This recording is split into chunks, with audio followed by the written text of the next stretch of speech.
ஓடி விளையாடு ஓய்ந்திருக்கலாகாது. அதுக்கு தான் சூப்பர் சரவணா ஸ்டோர்ஸ்ல சம்மருக்கு ஆடைகள் வாங்கும் போது outdoor games free. Super Saravana Stores summer கோடையை கொண்டாடலாம். ஆன்லைன் கிளாஸ் எல்லாம் முடித்து திரும்ப வந்து நார்மல் ஆயிடுச்சு, எல்லாம் வரலாம் அப்படின்னு ஒன்று. ஒரு 3 நாளைக்கு முன்னாடி வரைக்கும் ஒரு வாரமாக ரோட்டில் டிராஃபிக் வந்து அளவில்லாத டிராஃபிக். எங்கே? துபாயில்.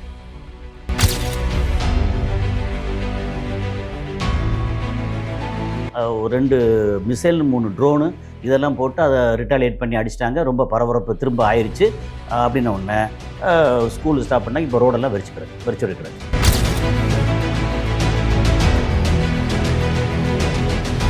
ஒரு பக்கம் கடலோரம் வந்து துபாய், அபுதாபி, அந்த கடலோரம், அஜ்மான், உமல்கு, ராசல் கேமா எல்லாம் வந்து இந்த பெர்ஷியன் கல்ஃபில் உள்ள கடலோரம்.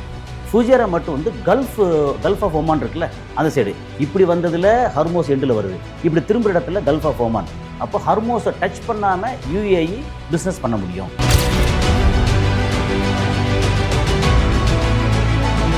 ஆக்சுவலி ஈரானுடைய கப்பல்களும் தாக்கப்பட்டிருக்கு, பயங்கரமாக தாக்கப்பட்டிருக்கு. ஈரானுக்கு எண்ணெய் கப்பல்களை தாக்கியிருக்கிறாங்க. ஈரானுடைய போட்டுகள் 10 கிட்ட அழிச்சதாக அமெரிக்கா 6 போட்டு ஃபாஸ்ட், ஆனால் அவர்கள் மறுக்கிறார்கள். இல்லை 6 ஃபாஸ்ட் போட்டு அடிச்சிட்டோன்னு சொல்லி சென்ட்காம் சொல்லியிருக்காங்க.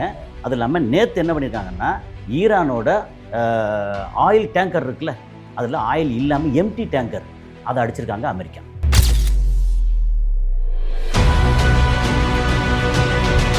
$400 லட்சம் கோடி வந்து செலவாயிருக்கு வேஸ்ட் ஆயிருக்கவங்களுக்கு. அவ்வளோ. ஆமாம், அது வந்து பெரிய கணக்கு உண்டு. இதில் 20 லட்சம் போய் சொல்கிறாங்க. ஆனால் இது மட்டுமே வந்து அவங்களுக்கு 100 லட்சம் கோடி தாண்டி, 1 ட்ரில்லியன் தாண்டி போயிருக்கு.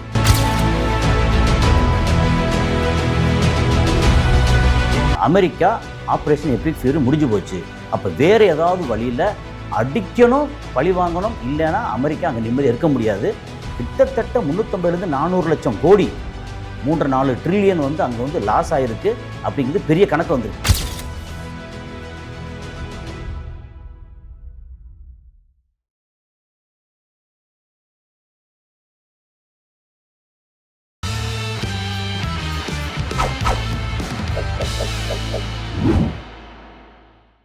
வணக்கம்.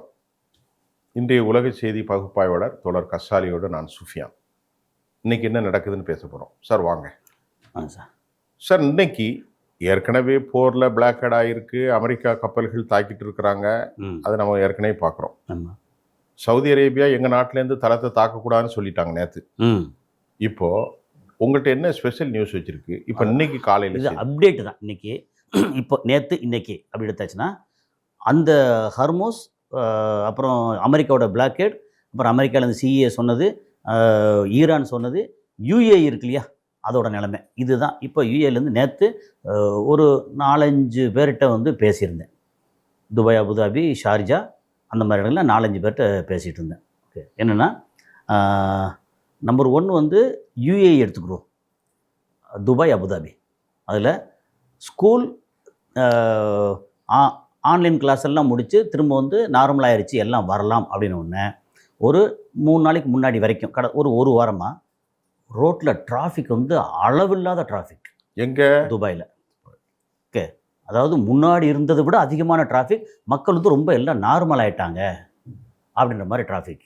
அது நேற்றுல இருந்து, அதாவது போர் பதட்டத்திலிருந்து விடுபட்டு போர் முடிஞ்சிருச்சு, விடுபட்டாச்சு, எல்லாம் நார்மல் ஆயிடுச்சு அப்படின்னு சொல்லி, எஸ்பெஷலி நம்ம பேசுகிற துபாய், அபுதாபி இருக்கட்டும், துபாயில் நீங்கள் வந்து ஒரு பக்கம் Jumeirah beach road, Sheikh Zayed road, Sheikh Mohammed bin Zayed road and Emirates road அப்படி வரிசையாக அடுத்தது. துபாயில் மட்டும் எவ்வளோ பாப்புலேஷன் இருக்கும்? துபாய் பாப்புலேஷனா? அபுதாபியில், துபாயில். ஓகே, துபாய் பாப்புலேஷன் 45 லட்சம் சொல்கிறாங்க. 50 லட்சம். அதில் 4 லட்சம் பேர் வந்து லோக்கல். இப்போ மீதியில் வெளிநாட்டுக்காரங்க 40 லட்சம் பேர். ஆமாம், 4 லட்சம் பேர் தான். 4 லட்சம் பேர் லோக்கல். 4 லட்சம் பேர் தான் சிட்டிசன். இதெல்லாம் நம்மள மாதிரி வெளிநாட்டுக்காரங்க, லேபர்ஸு, ட்ரேடர்ஸு, இவங்க எல்லாம் டூரிஸ்ட் கிடையாது. ரெசிடென்சி விசா இருக்காங்க இல்லையா, 3 வருஷ விசா, 2 வருஷ விசா, அப்புறம் கோல்டன் விசா, இந்த மாதிரி இருக்கிறவங்க வந்து 40 லட்சம் பேர். அதுக்கப்புறம் டூரிஸ்ட் தனி. டூரிஸ்ட் வந்து ஒரு மாதத்துக்கு வந்து போகிறவங்க வந்து 20 லட்சம் பேர். அதான் இப்போ நின்று போச்சு. ஓகே சார், இப்போ நார்மலாக ஆன மாதிரி ஒரு நிலை வந்துச்சு. நேற்றுலேருந்து இங்கே ஒரு முந்தா நாள் ஒரு 2 மிசைல் 3 ட்ரோனு இதெல்லாம் போட்டு அதை ரிட்டாலியேட் பண்ணி அடிச்சிட்டாங்க. ரொம்ப பரபரப்பு திரும்ப ஆயிடுச்சு. அப்படின்ன உடனே ஸ்கூல் ஸ்டாப் பண்ணாங்க. இப்போ ரோடெல்லாம் வெறிச்சோடி கிடக்கு. இப்போ நேற்றுலேருந்து இடையில துபாய் நார்மலாக வந்தது, திரும்ப வந்து இப்போ வெறிச்சோட ஆரம்பிச்சிருச்சு. அது இல்லாமல் நான் வந்து பேசுனது முக்கியமான ஆட்கள் வந்து இந்த கன்ஸ்ட்ரக்ஷன் ஃபீல்டில் இருக்காங்கல்ல, அதாவது கட்டடங்கள் கட்டுறதுல ஒன்று இன்வெஸ்டர்ஸ், அது வந்து மெயினாக சிந்திஸ் அண்டு முதலீட்டாளர்கள். அதில் சிந்தி கம்பெனி, அந்த பேரெலாம் சொல்ல வேண்டாம், சிந்தி கம்பெனி அவங்க வந்து 20 மாடி பில்டிங் வந்து 3 கட்டடம் கட்டுறதுக்காக எல்லாம் ஏற்பாடு பண்ணி அங்கே நம்ம தமிழ் ஆட்கள் வந்து மெட்டீரியல் சப்ளை பண்ணுற கம்பெனியில் முக்கியமான ஒரு போஸ்ட்டில் இருக்கிறார்கள் வந்து மெட்டீரியலே கிடையாது, வரலை. இடையில வந்து ஃபுஜேரா மூலமாக வந்ததையும் அடிச்சிட்டாங்க. இப்போ ஃபுஜேரா அடிச்சிட்டாங்களே, அதனால ஃபுஜேரா மூலமாக வரல.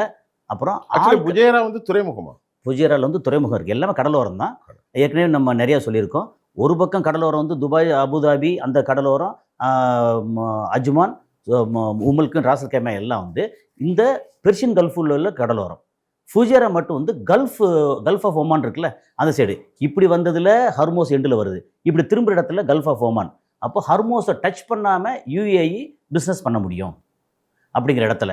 ஆனால் அதைத்தான் வந்து நீ இஷ்டத்துக்கு பண்ணி அடித்தாங்கன்னு சொல்லி அமெரிக்கா பத்திரிகைகள் சொன்னது.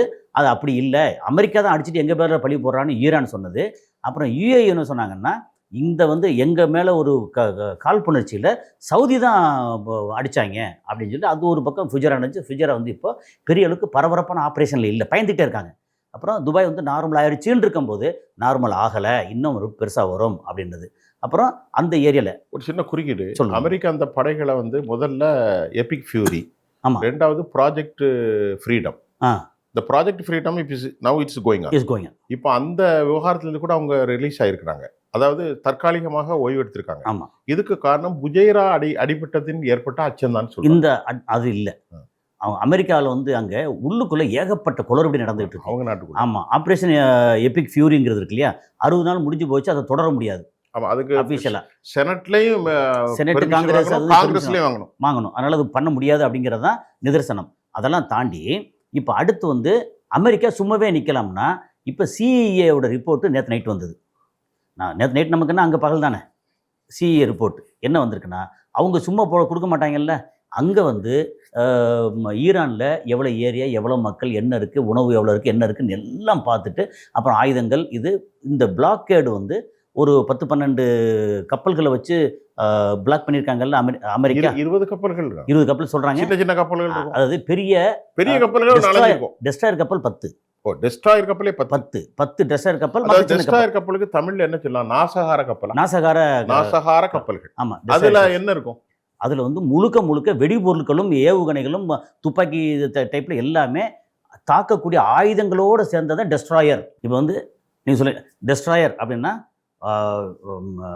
the one which destroys other, ஒன்று மற்றொன்றை அழிக்கும். அப்போ நாசகார கப்பலுங்கிறது சரியான ஒரு தமிழ்ல நாசகார கப்பல். ஆமாம், நான் அப்படி சொல்லுவாங்க, அது சரிதானே? நாசகார கப்பல் சரியான வார்த்தை. that it would be, அதுக்குள்ள என்ன இருக்குன்னு சொன்னா இந்த மாதிரி ஆயுதங்கள் எல்லாமே இருக்கும். ஆயுதங்கள். இப்போ 10 டெஸ்ட்ராயர் கப்பல்கள் அங்க நிக்குது. டெஸ்ட்ராயர். ஆமா, அதுல 2 கப்பல் முன்னாடி வந்து ஹர்மோஸ் பக்கத்துல வரும்போது போன வாரம் வந்தது. அதை வந்து ஃபாஸ்ட் போட்டு இல்லை இதை வச்சு ட்ரோனை வச்சு அடிக்க வந்தோடனே பின்னாடி போயிட்டாங்க. அடி வாங்கினாங்கன்னு சொல்றாங்களா வாங்கலையா?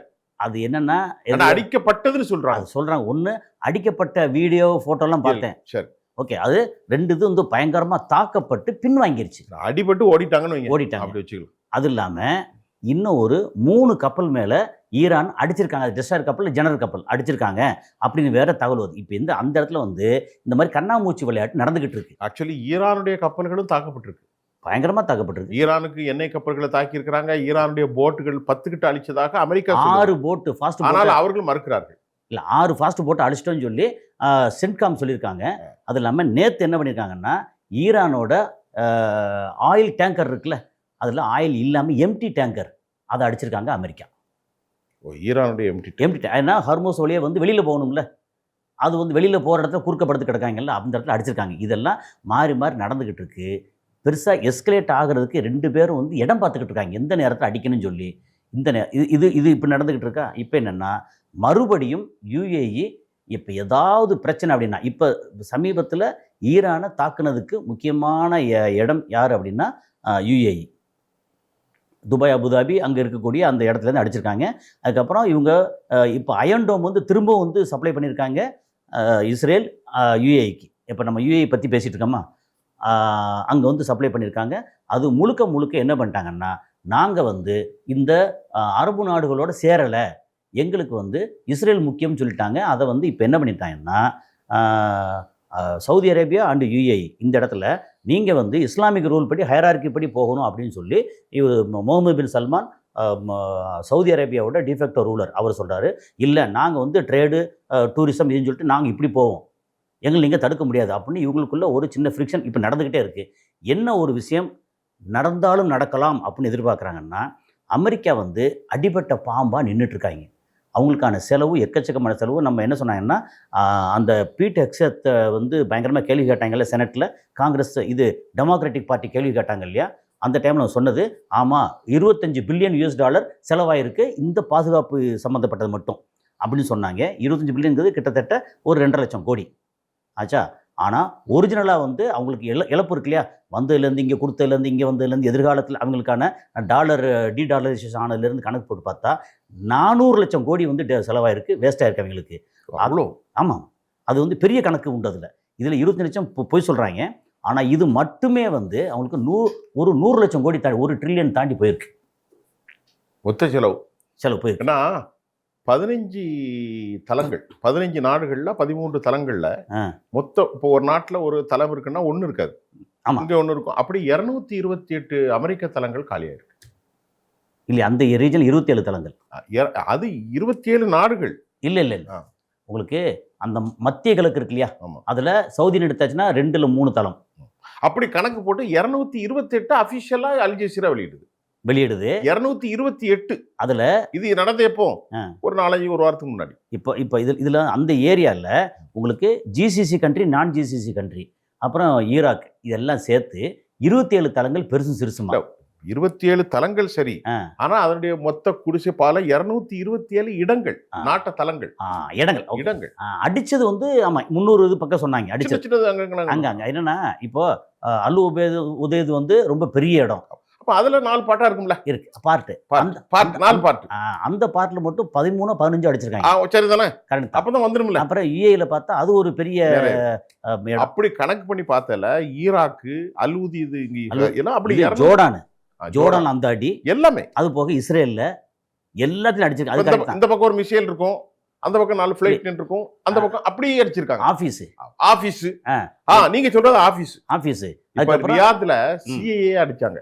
ஆமா, நம்ம ஏற்கனவே பேசியிருந்தோம் ஒரு மாசத்துக்கு முன்னாடி. ஆமா, அதுல எத்தனை இடங்கள் போயிருக்கு அப்படி கணக்கு போட்டுருக்காங்க. அப்படி பார்த்தா உங்களுக்கு இஸ்ரேல்ல மட்டுமே கிட்டத்தட்ட இந்த அமெரிக்கா சம்பந்தப்பட்ட இடங்களை மட்டும் ஒரு 20 இடம் பக்கத்தில் அடிச்சிருக்காங்க. ஆமா, அது மாதிரி ஜோர்டான்ல, ஈராக்கில் வந்து ரொம்ப முக்கியமானதுன்னா இடத்த மட்டும் இல்லாமல் பெரிய அளவுக்கு வந்து அம்யூனிஷன் சொல்லி அந்த ஆயுத குவியல் அது மேலே போட்டு ஆயுத குவியல் எரிச்சிட்டாங்க. ஸோ இது மாதிரி நடந்திருக்கு. ஆனால் அதுக்காக ஈரான் அடி வாங்கலையான்னு ஈரான் பயங்கரமாக அடி வாங்கியிருக்காங்க. ஈரான் எப்படி அனுப்பிடாமல் இருக்கும், அடி வாங்கியிருக்காங்க. அமெரிக்காவோட முன்னாடி எப்படின்னா ஈரான் அடி வாங்குவாங்க, வறுமையில் உட்காந்துருப்பாங்க. இப்போ ஈரானுக்கு உள்ளுக்குள்ள ஒரு பொருளாதார பிரச்சனை பயங்கரமாக இருக்குது. அதைத்தான் அவர் முஜ்தபா கமேனி வந்து அவர் திருவாய் மலர்ந்தார். என்ன சொன்ன தெரியுமா, இது வந்து எக்கனாமிக் ஜிஹாத் மக்கள். ஆமாம் சொன்னாரு, சொல்லி ஒரு 10 நாள் இருக்கும். ஓஹோ, இது நம்ம வி ஆர் ஃபேஸிங் எக்கனாமிக் ஜிஹாத், நம்ம பொருளாதாரத்தில் ரொம்ப பயங்கர பிரச்சனை இருக்குது, சரி பண்ணணும் அப்படின்னு. ஆனால் இந்த சரி பண்ண சொன்ன நேரத்தில் கரெக்டாக என்ன ஆகி போச்சுன்னா ஊர் பூரம் பயங்கர மழை. எல்லாம் நீங்களே சொன்னீங்க. ஆமாம், மழை. நீங்கள் சொன்னதை நிறைய பத்திரிகையில் நான் படித்தேன், ஆங்கில பத்திரிகையிலையும் படித்தேன், தமிழ்லையும் படித்தேன். நிறைய மழை பெஞ்சிச்சா என்ன ஆகும்னா உங்களுக்கு சண்டை வருது, சண்டை வரல ரெண்டாவது. இப்போது உதாரணத்துக்கு ஒரு சின்ன குக்கிராமம், ஒரு 100 வீடு இருக்குது, மழை பெஞ்சிருச்சு அப்படின்னா என்னத்தையாவது விதைச்சு என்னத்தை அறுவடை பண்ணி என்னத்தையும் சாப்பிட்டுக்குவாங்க. காய்கறி போட்டு எந்த இவங்க பசி பட்டினி இருக்க மாட்டாங்கல்ல.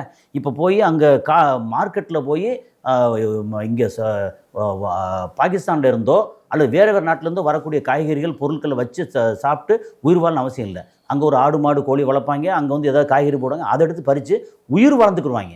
அப்போ மழை ரொம்ப முக்கியம். மழை பெஞ்சிருச்சு, மழை இருந்தால் தானே காய்கறிகள் பச்சை இருக்கிறது. அவங்க முன்னாடி 4 காய் கிடக்கும். 25 வருஷமாக மழை இல்லை. நான் சொல்கிறது நீங்கள் நல்லா யோசிச்சு பாருங்கள். 2003 2002 25 வருஷம் மழையே இல்லைங்க. இது அமெரிக்கா ஏதோ பண்ணியிருக்கான். இதுதான் ஏற்கனவே இது சொன்னோம்ல, அந்த ரேடார் கருவி அதை அடித்த உடனே எல்லாத்தையுமே கண்டுபிடிச்சிட்டாங்க. எல்லாத்தையும் கண்டுபிடிச்சாங்க. இப்போ இன்னொன்று அதை இதோட பின்னூட்டம் ஒன்று சொல்லிடுவோம், அந்த ரேடார் வந்து இந்தியாவில் இருக்குது. அது வந்து இப்போ எல்னினோ எஃபெக்ட்னு சொல்லி இப்போ நமக்கு இப்போ நம்ம பேசிகிட்டு இருக்க இந்த நாள் இப்போ வந்து தமிழ்நாட்டில் அக்னி நட்சத்திரம் கரெக்ட் தானே? ஆனால் மழை பெய்யுது, மழை நல்ல பெய்யுது, இன்னும் 5 நாளைக்கு மழை இருக்குது. அக்னி நட்சத்திரத்தில் எந்த காலத்தில் மழை பெஞ்சுச்சு? ஆனால் அக்னி நட்சத்திரம் ஆரம்பிக்கிறதுக்கு முன்னாடி பார்த்தா வெயில் கொடுமை தாங்க முடியலை, எல்லாம் பயந்தாங்க இப்போவே இப்படி இருக்கே அப்படின்னு. அப்போ ஒரு கேட்கும்போது சொன்னேன், இல்லை இப்போவே இப்படி இருக்கே, அக்னி நட்சத்திரம் 4ஆம் தேதி ஆரம்பிக்குது, அப்போது என்ன எடுக்குமா, அப்போ மழை பெய்யும் அப்படின்னு. மழை பெஞ்சு சும்மா விளையாடி சொன்னதான், நம்ம சொன்னது பழிக்கிறதெல்லாம் இல்லை, விளையாடி சொன்னது. இந்த மாதிரி அங்கே வந்து அமெரிக்கா ஆப்ரேஷன் எபிக் ஃபியூரி முடிஞ்சு போச்சு. அப்போ வேறு ஏதாவது வழியில் அடிக்கணும், பழி வாங்கணும், இல்லைன்னா அமெரிக்கா அங்கே நிம்மதி இருக்க முடியாது. கிட்டத்தட்ட 350 400 லட்சம் கோடி 3-4 ட்ரில்லியன் வந்து அங்கே வந்து லாஸ் ஆகிருக்கு அப்படிங்கிறது பெரிய கணக்கு வந்திருக்கு. அந்த கணக்கு வந்து எந்த அளவுக்கு உண்மை போய் இப்போ நேற்று கிடைச்ச தகவலில் உங்கள்கிட்ட கேட்குறேன். ஓகே, இப்போ கத்தரை உடனடியாக ஜேடி வான்ஸ் இன்வைட். கத்தர் போகிறாங்க, பேச்சு அமெரிக்காவுக்கு போயிட்டாங்க. Okay, Qatar prime minister went to there. Okay, he met ஜேடி அல்தானி அப்துல் ரஹ்மான் அல்தானி. இப்போ அவங்க இப்போ பீஸ் நெகோசியேஷனுக்கு ரெடி ஆகுறாங்க. ஓகே, யார்? கத்தர். பாகிஸ்தானோடு இல்லை ஒரு பக்கம். இப்போ இஸ்ரேல் வந்து அவருடைய ஆயில் டேங்கர் ஃபுல்லாக க்ளோஸ் பண்ணி கடைசி லெவல் கொண்டு வந்துடுறோன்னு ஒரு அட்வைஸ் கொடுக்குறான். இஸ்ரேல் யாரோட ஆயில்? அமெரிக்காவுக்கு ஆயில் டேங்கு, அதாவது எண்ணெய் வயல்கள் எல்லாத்தையும் அழிச்சிரு. யார்? கத்தார் ஈரானை. சரி, இஸ்ரேல் அட்வைஸ் பண்ணுறானா. ஓகே, யாருக்கு? அமெரிக்காவுக்கு. மொத்தம் அழிச்சிரு. சரி, அப்போ ஒன்றுமே இல்லாமல் ஆகி கடைசியில் மேட்சை கொண்டு வரலான்னு ஒரு தவறான. ஆமாம், அவன் அப்படி தான் பண்ணுவான். அப்படி பண்ணும்போது அமெரிக்கா அது செய்யுமா? செய்வதற்கு அந்த நாட்டுடைய இது அனுமதி கிடைக்குமா? நாட்டோட அனுமதி கிடைக்காது. ஆனால் மறுபடியும் எமர்ஜென்சின்னு சொல்லிட்டு இஷ்டத்துக்கு வந்து பண்ண ஆரம்பித்தானா என்ன நடக்கும் அப்படின்னு சொல்லுங்க. எண்ணெய் வயல் மேலே அடித்தாங்கன்னா இப்போ நம்ம இந்த அளவுக்கு வெளியே தெரிகிற அளவுக்கு வந்துருச்சுல்ல, அவங்களுக்கும் ஆள் இருப்பாங்கல்ல, ஈரானுக்கும். என்ன ஏற்கனவே மொத்த மிடில் ஈஸ்ட்டுக்கும் போய் அடிக்கிற மாதிரி எல்லாத்தையும் ரெடி பண்ணி வச்சுருக்காங்க ஈரான். இங்கே ஒரு எண்ணெய் வயலில் அடித்தாங்கன்னா மிடில் ஈஸ்ட்டுக்கு அத்தனை எண்ணெய் வயல் காலி. இப்போ இஸ்ரேல் வந்து இப்போ என்ன சொல்கிறாங்கன்னா, நேற்று பிரான்ஸ் கப்பல் இங்கே வந்துட்டுருக்கு. அது என்ன காரணம் வந்திருக்கு? பிரான்ஸும் இங்கிலாந்து 2 கப்பலும் ஹெர்முஸ்க்கு வருது. அவங்க செய்தி ஒன்று நமக்கு வெளியாது டென்மார்க்ல இருந்து. அந்த செய்தி என்ன சொல்கிறாங்கன்னு சொன்னால், அவர்களுக்கு ஏதோ திட்டத்தில் வர்றாங்களோன்னு ஒரு கேள்வி கேட்குறாரு நம்முடைய மூத்த ஊடகவியலாளர் திரு துரை அவர்கள். ஒரு கேள்வி எழுப்புறார். இப்போ யூகே வந்து சமீபத்தில் சைனாவை மீட் பண்ணி பேசியிருக்காங்க. ஓகே, ஸ்பெயின், யூகே, யூரோப் நாடு எல்லாமே டீடாலரைசேஷன் ஒத்துக்கிட்டு யுவான்லேயும் ரூபிள்லேயும் அப்புறம் பவுண்டு அண்டு யூரோ இதில் வந்து எக்ஸ்சேஞ்ச் பண்ணிக்கோன்னு சொல்லி வந்திருக்காங்க. இப்போ அந்த கப்பல் வருதுன்னா அமெரிக்கா வந்து யூகே கப்பல் அடித்தா என்ன நடக்கும்? அதுக்காண்டி வந்து பொங்கி எழுந்த பரிசை பண்ண மாட்டாங்க. ஆனால் பயங்கர பிரச்சனை ஓடிக்கிட்டு இருக்கு. அமெரிக்கா தன்னோட கிரீடத்தை இழந்துருச்சு ஆல்ரெடி.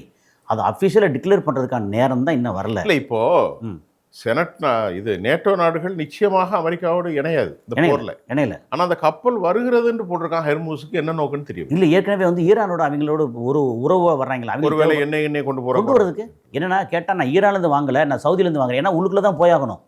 சவுதியில் வாங்குறேன், யூஏல வாங்குறேன், இல்லை குவைத்தில் வாங்குறேன், இல்லை ஈராக்கில் வாங்குறேன். நேற்று CNN ஒரு செய்தி வெளியிட்டிருக்கு. இன்னும் 6 மாதம் ஆகினாலும் தாக்கு பிடிப்போம். 4 மாதம். யாரு? CNN. நான் சொல்றது நீ CIA சொன்னது CNN செய்தி. அதான் ஒருவேளை நீங்க சொன்ன செய்தியை கூட CNN சொல்லியிருப்பான் இருக்கலாம். நீங்க சொன்ன நான் பார்த்த CNN பார்த்தீங்களா, நான் CIAயோட இது பார்த்தேன். அதில் என்ன சொல்லியிருக்காங்கன்னா, 4 மாதம் நீங்கள் டோட்டல் பிளாக்அவுட் பண்ணாலும் Iran can survive without any single disturbance. அப்போ அமெரிக்கா முடியாது, உலகமும் இயலாது 6 மாதத்துக்கு. அதான் அதை சொன்னது. அடுத்த கட்டம் என்ன தெரியுமில்ல, ஈரான் சர்வைவ் ஆகிக்கிறோம், உலகம் சர்வைவ் ஆகாது. உலகம் ஆகாது, அமெரிக்காவும் ஆகாது. அமெரிக்கா வந்து ஆகிக்கிறோம் சார். அமெரிக்காவில் வந்து எல்லா வளம் இருக்குது. நீங்கள் சொன்ன அக்ரிகல்ச்சர் இருக்குது, ஆயிலும் இருக்குது, எல்லாமே இருக்குது. உங்களுக்கு என்ன கடனில் இருக்கான் அவ்வளோதான். இல்லை அமெரிக்காவுக்கு இப்போ வந்து எண்ணெய் பிரச்சனை வந்துடுச்சு. ஆமாம், அவன் அது மட்டும் இல்லாமல் டீடாலரைசேஷன் ஆகும்போது அமெரிக்க பொருளாதாரம் இன்னும் சிக்கலாகும். பொருளாதாரம் இன்ஃப்ளேஷன் சிக்கலாகும், இருக்கு, ஏற்றுமதி இறக்குமதி பிரச்சனையாகும். தாக்கு பிடிப்பார்கள். ஆனால் அந்த தாக்கு பிடிப்பாங்க. ஆனால் யார் தாக்கு பிடிக்க மாட்டாங்கன்னா, இந்தியா தாக்கு பிடிக்காது, சைனா தாக்கு பிடிக்காது, ஜப்பான் தாக்கு பிடிக்காது, இந்த பக்கம் நிறைய நாடுகள் தாக்கு பிடிக்காது, யூரோப் தாக்கு பிடிக்காது. அடுத்து 6 மாதத்தில் எலெக்ஷன் வருது. 6 மாதத்தில் 3 மாதத்தில் நவம்பரில். இன்னைக்கு இப்போ May, June, July, August, September, October, November 7 மாதம். 6 மாதத்தில் வருதுன்னு வைங்களேன். வருது. அதில் தோல்வி காணுவார், பரப்பிரச்சனை வந்துடும், இம்பீச்மெண்ட் வந்துடும். Pending case has been pending இவருக்கு ஆமாம் எகென்ஸ்டா. ஆமாம். ஏற்கனவே செக்ஸ் கேஸ் அந்த கேஸ் இதில் வந்து நம்ம எப்ஸ்டீன் ஃபைல் வந்து இன்னும் வந்து தலைக்கு மேல் நின்றுட்டு இருக்கு. இது இல்லாமல் இஸ்ரேலில் வந்து ஒரே ஒரு செய்தி என்ன தெரியுமா? முடிச்சிடலாம். 97.8% ஓகே உலக நாடுகள் வெறுக்கும் பட்டியலில் இஸ்ரேல் இருக்கு. அது எப்பவும் அப்படித்தானே, இன்னைக்கு இல்லை. அப்படி பார்த்தா உங்களுக்கு வந்து புட்டின் வந்து ரொம்ப அப்பப்போ ஆதரவு கொடுக்குறாரு ஒரு மாதிரி. புட்டின் இருக்காரு. என்னதான் இருந்தாலும் உலகம் அழிய காட்டியும் இஸ்ரேல் வந்து வெறுப்புக்குரிய நாடாக தான் இருக்கும். அவங்க பாலிசி உலகத்துக்கு ஒத்தே வராது. சரி, ஓகே, இப்போ இதோட நம்ம நிறுத்திக்கலாம். ஆமாம். இதில் இப்போ என்ன சொல்ல வந்தோம்னா, அமெரிக்கா அடுத்து பெரிய தாக்குதலுக்கு ஏற்பாடு பண்ணிக்கிட்டு இருக்கதா தகவல். ஆனால் என்னைக்கு பண்ண போகிறாங்க, நாளைக்கு பண்ணுறாங்களா, அடுத்த வாரம் பண்ணுறாங்களா, அடுத்த மாதம் பண்ணுறாங்களா அப்படின்னு தெரியாது. ஒரு பக்கம் பேச்சுவார்த்தைக்கும் ஏற்பாடு பண்ணுறாங்க. பேச்சுவார்த்தைக்கு ஏற்பாடு பண்ணுறாங்கன்னா தாக்க போகிறாங்கன்னு அர்த்தம். பேச்சுவார்த்தைக்கு ஏற்பாடு பண்ணலைன்னா தாக்க வரலன்னு அர்த்தம். அதை வந்து வெளியே நடிப்பு, அதை ஈரான் நல்லா புரிஞ்சுக்கிட்டாங்க. இவங்களுக்கு மேலே அவங்க ரெடி ஆகிட்டே இருக்காங்க. இப்போ ஈரான் என்ன பண்ணுறாங்க, ஏதாவது ஒரு சின்னதாக ஒரு தாக்குதல் நடந்தால் மொத்த ஜிசிசி கண்ட்ரி அது பூரா அடித்து நொறுக்கிறது. எண்ணெய் வயல் ஏற்கனவே இவங்களோட அமெரிக்காவோட தளங்கள் மேக்ஸிமம் அடித்தாச்சு. எண்ணெயிலேருந்து அவங்களுடைய சீ போர்ட்டு, ஏர்போர்ட்டு, அதுக்கப்புறம் முக்கியமான பெரிய பில்டிங் இருக்குல்ல, அந்த பில்டிங் அவங்களோட வாழ்வாதாரம் இருக்கு இல்லையா, அதை பூரா அடித்து நொறுக்கிறது. தண்ணி ஃபஸ்ட்டு வந்து குவைத்து தான் காலி பண்ணுவாங்க. சாரி, துபாயை தான் காலி பண்ணுவாங்க. Dubai first Dubai. அப்புறம் என்னென்னா எலக்ட்ரிசிட்டி அண்ட் வாட்டர், அது எல்லாமே இதில் தான் வந்து உலகமே காலியாயிரும். இதில் மத்திய கிழக்கு நாசம் தான், டோட்டல் மத்திய கிழக்கு நாசமாயிரும். அதெல்லாம் முடியுது. ஆனால் என்ன நடக்கும் இப்போ வழக்கம் போல் இப்போ அப்டேட்டில் என்ன நம்ம சொல்கிறது, அமெரிக்கா எல்லாம் தயாராகிக்கிட்டு இருக்கான், யுஏஇ பிரச்சனை நிற்குது. இதில் மொத்தத்துக்கு ஹர்மோஸை வந்து திறந்து விட முடியாதுன்னு சொல்லிட்டு இப்போ கடைசியாக முடியும் போது ஒரே ஒரு செய்தியோடு முடிச்சிருவோம். ஈரான் அந்த அண்டர் வாட்டர் கேபிள் இருக்குல்ல, துபாய்க்கு போகிற கேபிள், துபாய் யுஏக்கு போகிற கேபிள், அந்த கேபிளை கட் பண்ணுறதுக்கு அல்லது சார்ஜ் பண்ணுறதுக்கு யோசிச்சிருக்கேன். ஏன் என்னோடய ஹர்மோஸ்லேயே தானே போகுது, என்னோடய இடத்துக்குள்ளே தானே போகுது, அதுக்கு எனக்கு வந்து மாதம் அது கட் பண்ணால் சிக்கல் வரும். அது பண்ணிடுவாங்க, உலகமே நின்று போயிடும், பண்ணிடுவாங்க. அதனால அவங்க கண்ட்ரோல் எடுக்கிறதுக்கு முயற்சி இல்லை கண்ட்ரோல் எடுக்கிறாங்க. அதுக்கு என்ன செய்கிறாங்கன்னா, அது 7 கேபிள் இருக்குது. 7 அந்த 7 கேபிளில் வருஷத்துக்கு எனக்கு இந்த கேபிள் ரன் பண்ணுறதுக்கு என் இடத்துக்கு இவ்வளோ வாடகை கொடு, எனக்கு அதுலேயே தானே போகுது, வாடகை கொடு அப்படின்னு அந்த இடத்துக்கு வந்திருக்காங்க. அவன் வாடகை கொடுத்தாங்கன்னா துபாய்க்கு கட்டுப்படி ஆகாது. அதுவும் கட்டுப்படி ஆகாது. கப்பலுக்கு C4 போட்டு இதாகணும். இது டோலு, அதுக்கு வந்து வாடகை. அது பெரிய அணுகுண்டுங்கிறாங்க. ஹெர்மூஸ் தான் இன்னைக்கு இருக்கிறதுலே நம்பர் 1. அதே எதிர்பாராத வந்து அது அமெரிக்கா காட்டி கொடுத்தாங்க, முடிஞ்சு போச்சு. அது அமைதியாக இருந்ததை சும்மா இருந்த சங்க ஊதி கொடுத்தாங்க. ஆண்டின்ற கதையாயிட்டு. அடுத்து பல செய்திகளோடு சந்திப்போம். ரைட், நேயர்களை மீண்டும் அடுத்த செய்தியில் உங்களை சந்திக்கிறோம். நன்றி.